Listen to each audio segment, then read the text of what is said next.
Let's say it again.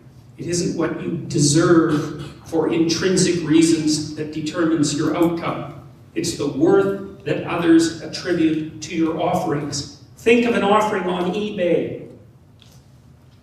No seller says, I am Azerbaijan and my mother has Alzheimer's and I'm not well educated, but I'm tall and strong, although not very attractive, and I was bullied as a child, but I'm quite musical, although I only have one friend, and I'm slightly overweight and prone to anxiety, so you have to pay me $50 for my second-hand crock pot.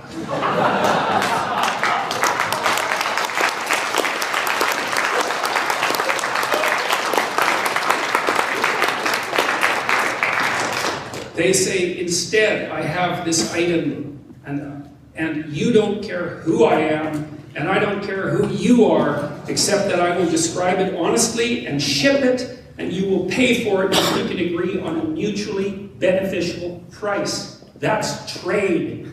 The reward runs both ways. Trade is not charity. Trade is mutually beneficial. Trade does not and cannot rectify historical or biological injustices. It can only partly and momentarily satisfy the people engaged in the particular trade. Attempts to redistribute through trade tend to kick back. Look at Venezuela. People there have now lost an average of 18 pounds. Cuba can barely feed itself. Everything is run down and barely functional. I think one of the most comical things I've seen in recent years was the motor convoy transferring Fidel Castro's damned corpse to the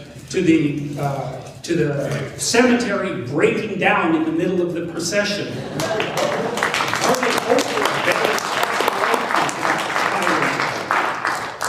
Everything is run down and barely functional. Why?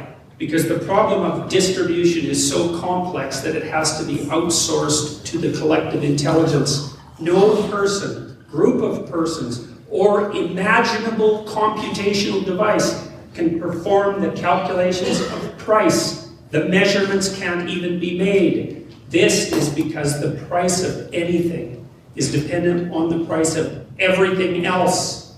And to make it worse, is always shifting. Flawed as the free market system is, we don't have anything better.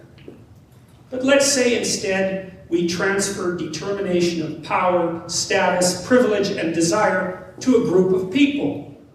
What group? How do we regulate their biases and correct for their ignorance? How do we limit their power? How do we protect ourselves against their ideologies and hatred and resentments? How do we discriminate the desire to help the unfortunate from the wish to destroy the well-constituted and successful? We don't, and we can't, and we won't. What will happen is that those best at political maneuvering, most convinced of their righteousness, least aware of their ignorance and limitations of knowledge, and soon most filled with resentment and hatred, will instantly rise to dominate such positions, and then all hell will break out. How do we know this? Because it already happened. And it killed 100 million people, and made untold others destitute and miserable, and it just about destroyed the world.